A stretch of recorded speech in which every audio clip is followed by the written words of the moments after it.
3. Emite señales contradictorias. Una vez que la gente percibe tu presencia, y que, incluso, se siente vagamente intrigada por ella, debes fomentar su interés antes de que lo dirija a otra. Lo obvio y llamativo puede atraer su atención al principio, pero esa atención suele ser efímera. A la larga, la ambigüedad es mucho más potente. La mayoría somos demasiado obvia. S. Tú sé difícil de entender. Emite señales contradictorias. Duras y suaves, espirituales y terrenales, astutas e inocentes. Una mezcla de cualidades sugiere profundidad, lo que fascina tanto como confunde. Un aura elusiva y enigmática hará que la gente quiera saber más, y esto la atraerá a tu círculo. Crea esa fuerza sugiriendo que hay algo contradictorio en ti, bueno y malo. En 1806, cuando Prusia y Francia estaban en guerra, Augusto, el apuesto príncipe de Prusia y sobrino de Federico el Grande, de 24 años de edad, fue capturado por Napoleón. En vez de encarcelarlo, Napoleón le permitió vagar por territorio francés, vigilándolo muy de cerca con espías. El príncipe era devoto del placer, y pasó su tiempo yendo de una ciudad a otra y seduciendo a jóvenes mujeres. En 1807 decidió visitar el Château de Coppet, en Suiza, donde vivía la gran escritora francesa Madame de Staël. Augusto fue recibido por su anfitriona con toda la ceremonia de que ésta era capaz. Tras presentarlo a sus demás huéspedes, todos se retiraron a un salón, donde hablaron de la guerra de Napoleón en España, la moda en París y cosas por el estilo.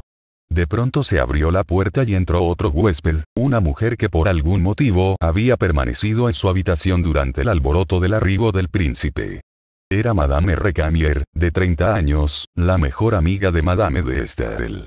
Ella misma se presentó con el príncipe, y se retiró de inmediato a su recámara. Richard había visto a Juliette en otro baile, declarando con coqueta timidez que no bailaría, y quitándose un rato después su pesado traje de fiesta, para revelar un vestido ligero. En todas partes hubo murmullos y susurros sobre su coquetería y afectación.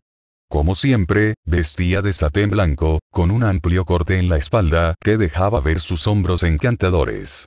Los hombres imploraron que bailara para ellos. Al compás de suave música, ella se introdujo flotando en la sala enfundada en su diáfana túnica griega. Llevaba la cabeza cubierta con un fichú de muselina.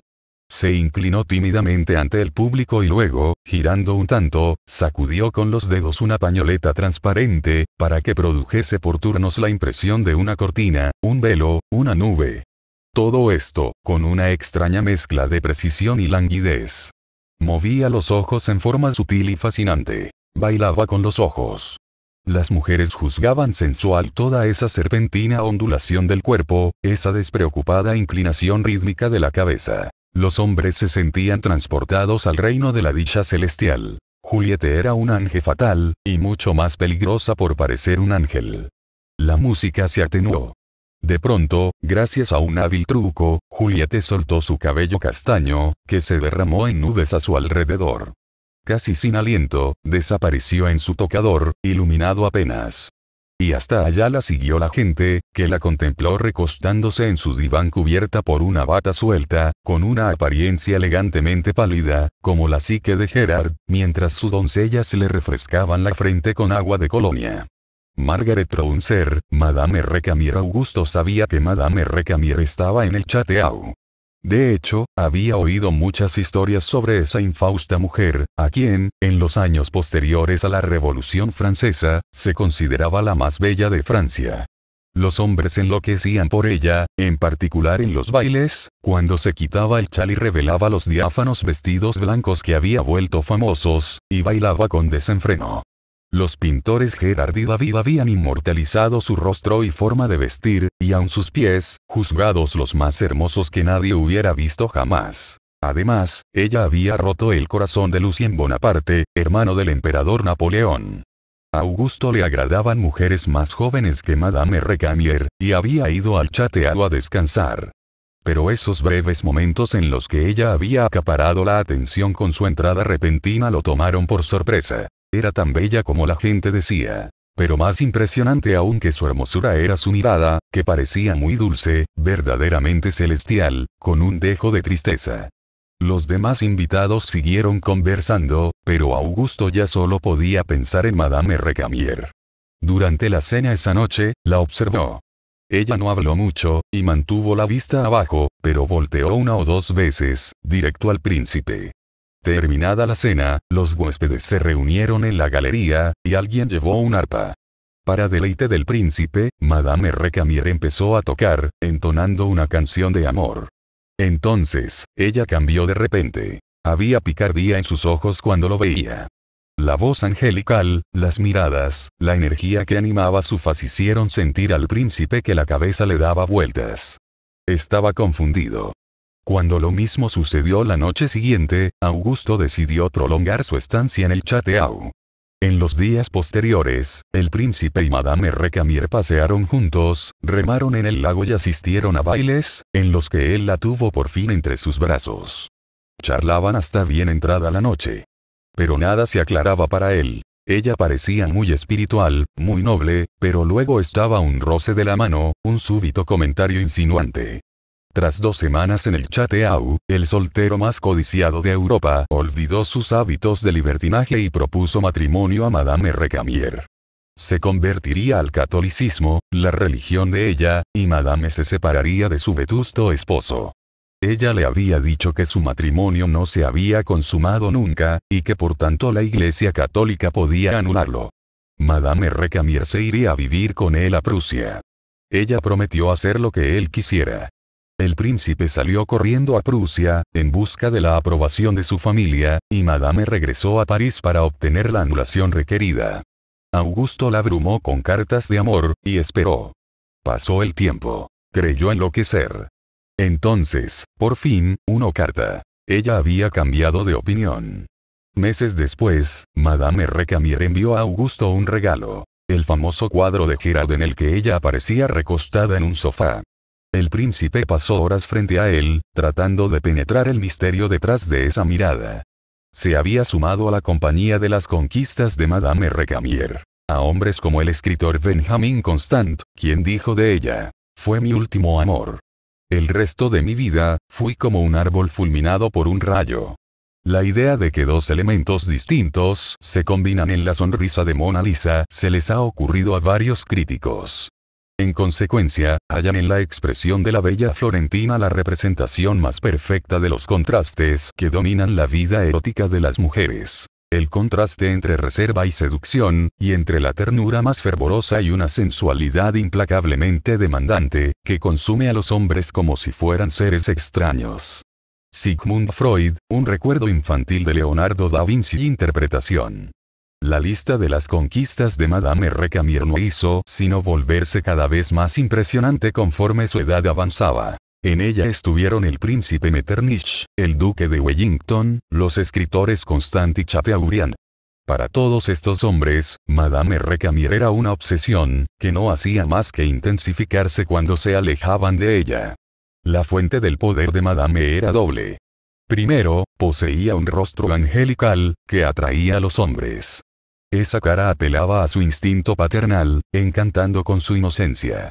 Pero luego asomaba una segunda cualidad, en las miradas insinuantes, el baile desenfrenado, la súbita alegría. Todo esto tomaba por sorpresa a los hombres. Era evidente que en ella había más de lo que ellos creían, una enigmática complejidad. Cuando estaban solos, ellos se descubrían ponderando estas contradicciones, como si un veneno corriera por su sangre. Madame Recamier era un acertijo, un problema por resolver. Ya fuese que se quisiera una diableza coqueta o una diosa inalcanzable, ella podía serlo, al parecer. Sin duda, Madame alentaba esta ilusión al mantener a los hombres a cierta distancia, para que nunca pudieran descifrarla. Y era la reina del efecto calculado, como lo muestra su sorpresiva entrada al Château de Coppet, que la volvió el centro de la atención, así fuera solo unos segundos. El proceso de la seducción implica llenar la mente de alguien con tu imagen. Tu inocencia, belleza o coquetería pueden atraer la atención de esa persona, pero no su obsesión. Ella pasará pronto a la siguiente imagen impactante. Para ahondar su interés, debes sugerir una complejidad imposible de comprender en 1 o 2 semanas. Eres un misterio elusivo, un señuelo irresistible, que augura enorme placer a quien pueda poseerlo. Una vez que los demás empiezan a fantasear contigo, están al borde de la escurridiza pendiente de la seducción, y no podrán evitar resbalar. Las manos de Oscar Wilde eran fofas y regordetas. Su apretón carecía de fuerza, y en un primer encuentro se rehuía su afelpada flacidez. Pero esta aversión se vencía tan pronto como él empezaba a hablar, porque su genuina bondad y deseo de complacer hacían olvidar lo desagradable en su apariencia y contacto físicos, y daban encanto a su actitud, y gracia a su precisión verbal. La primera impresión de él afectaba a la gente de varias maneras. Algunos apenas si podían evitar la risa, otros sentían hostilidad, unos cuantos sufrían escalofríos y muchos tenían la certeza de sentirse incómodos. Pero salvo por la reducida minoría que nunca se recuperaba de la primera sensación de disgusto, y que por lo tanto guardaba distancia, a los dos sexos él les parecía irresistible. Y para los jóvenes de su tiempo, dice W. B. Yeats, era como una figura triunfante y audaz de otra época. Skate Pearson, Oscar Wilde. Su vida y su genio artificial y natural. El mayor éxito en Broadway en 1881 fue la opereta patiense, Paciencia, de Gilbert y Sullivan, una sátira del mundo bohemio de los dandis y estetas entonces en boga en Londres.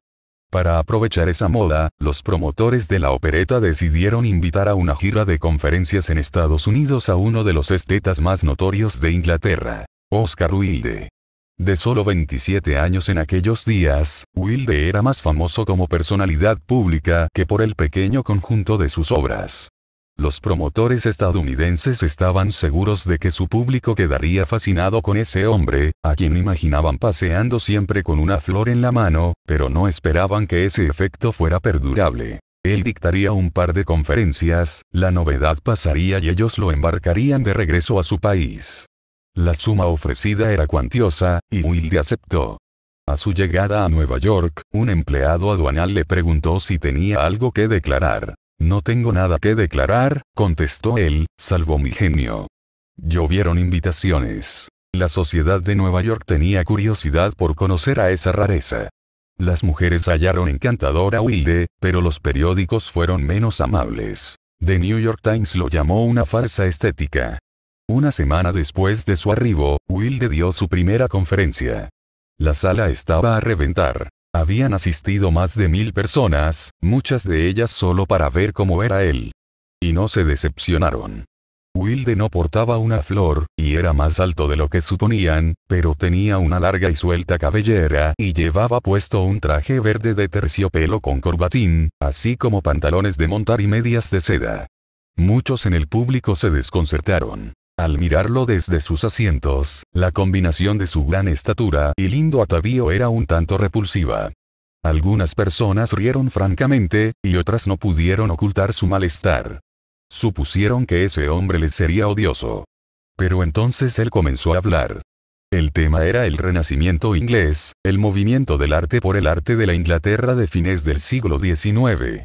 La voz de Wilde resultó hipnótica. Hablaba acompasadamente, en forma afectada y artificial, y pocos comprendían en verdad lo que decía, pero su discurso era muy ingenioso, y fluía.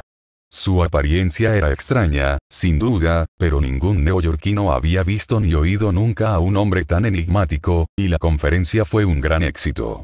Aún los periódicos la aclamaron. Semanas después, en Boston, unos 60 muchachos de Harvard prepararon una emboscada. Se burlarían de ese poeta afeminado vistiendo pantalones de montar, llevando flores y aplaudiendo ruidosamente su entrada. Wilde no se alteró en lo más mínimo. El público rió histéricamente de sus improvisados comentarios. Y cuando los jóvenes lo interrumpían, él conservaba la dignidad, sin delatar enojo alguno. Una vez más, el contraste entre su actitud y su apariencia hizo que semejara ser más bien extraordinario. Muchos quedaron profundamente impresionados, y Wilde iba en camino de convertirse en una sensación. La corta gira de conferencias se volvió un acontecimiento nacional. En San Francisco, el conferencista visitante de arte y estética resultó capaz de vencer a todos bebiendo, y de jugar póker, lo que hizo de él el éxito de la temporada. En su marcha de regreso de la costa oeste, Wilde haría escalas en Colorado. Pero el señorito poeta fue advertido de que si se atrevía a presentarse en la ciudad minera de Leadville, se le colgaría del árbol más alto. Esa era una invitación que Wilde no podía rechazar.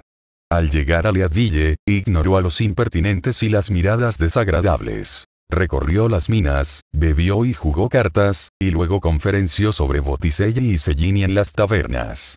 Como todos los demás, también los mineros cayeron bajo su hechizo, al grado de bautizar una mina con su nombre.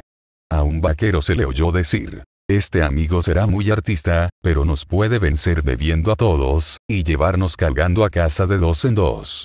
Había una vez un imán que tenía por vecinas a unas limaduras de acero. Un día, 2 o 3 pequeñas limaduras sintieron el repentino deseo de ir a visitar al imán, y se pusieron a platicar de lo agradable que sería hacerlo. Otras las oyeron conversar, y se contagiaron del mismo deseo. Otras más se les unieron, hasta que al final todas las limaduras hablaban ya del asunto, con lo que su vago deseo se convertía cada vez más en impulso. ¿Por qué no vamos hoy?, preguntó una de ellas. Pero otras eran de la opinión de esperar al día siguiente. Entretanto, sin que se dieran cuenta, se habían ido acercando involuntariamente al imán, que estaba ahí muy quieto, al parecer sin hacerles caso. Así, siguieron discutiendo, aproximándose en todo momento, sin sentirlo, a su vecino. Y cuanto más hablaban, más fuerte era el impulso que sentían, hasta que las más impacientes declararon que irían ese día, hicieran lo que hiciesen las demás. Se oyó decir a algunas que era su obligación visitar al imán, y que debían haberlo hecho mucho antes. Y mientras hablaban, no dejaban de acercarse cada vez más a él, sin percatarse de lo que ocurría. Por fin se impusieron las impacientes, y, con un impulso irresistible, todas exclamaron a una voz: no tiene caso esperar. Iremos hoy. Ahora mismo. En este instante. Así, partieron en unánime masa, y en un momento colgaban de los costados del imán. Este sonrió entonces, porque las limaduras de acero no tenían la menor duda de que lo visitaban por propia voluntad. Oscar Wilde, citado por Richard Le Gallienne en Sketch Pearson, Oscar Wilde. Su vida y su genio interpretación. En una fábula que improvisó en una cena, Oscar Wilde contó que unas limaduras de acero tuvieron el súbito deseo de visitar a un imán cercano. Mientras hablaban de eso, descubrieron que cada vez se acercaban más al imán, sin saber cómo ni por qué. Finalmente, fueron jaladas en montón a uno de los costados del imán. Entonces el imán sonrió, porque las limaduras estaban absolutamente ciertas de que hacían esa visita por voluntad propia. Ese mismo era el efecto que el propio Wilde ejercía en todos los que lo rodeaban. El atractivo de Wilde era más que un mero subproducto de su carácter. Era totalmente calculado. Adorador de la paradoja, él exageraba a conciencia su rareza y ambigüedad, el contraste entre su apariencia amanerada y su ingeniosa y fluida actuación.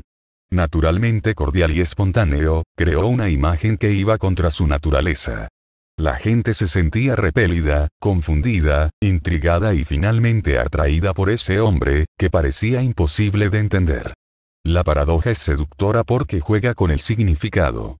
Nos oprime en secreto la racionalidad de nuestra vida, en la que todo está destinado a significar algo. La seducción, en contraste, prospera en la ambigüedad, en las señales contradictorias, en todo lo que elude la interpretación. La mayoría de las personas son exasperantemente obvias. Si su carácter es extravagante, podría atraernos de momento, pero la atracción pasará. No hay profundidad, ningún movimiento en contra, que tire de nosotros. La clave tanto para atraer como para mantener la atención es irradiar misterio. Y nadie es misteriosa por naturaleza, al menos no por mucho tiempo. El misterio es algo en lo que tienes que trabajar, una estratagema de tu parte, y algo que debe usarse pronto en la seducción. Muestra una parte de tu carácter, para que todos la noten. En el caso de Wilde, esa era la afectación amanerada que transmitían su ropa y sus poses. Pero emite también una señal distinta. Algún signo de que no eres lo que pareces, una paradoja.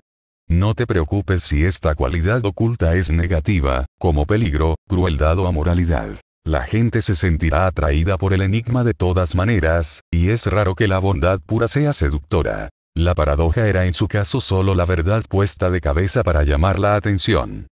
Richard Le Gallienne, sobre su amigo Oscar Wilde.